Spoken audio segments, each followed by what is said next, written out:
Singaw ng init. Nakakabwisit eh.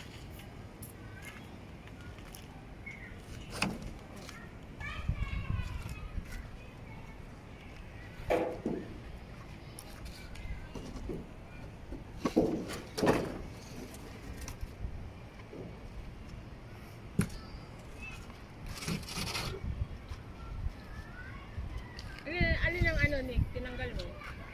Alin ang tinanggal mo? Ha? Alin ang tinanggal mo? Nilagyan ko natin ng table eh para hindi man may sa atin sa loob. Hindi masyado mainit. Hoy, huwag mo ipasok ulo mo dyan. Mimingwag dyan!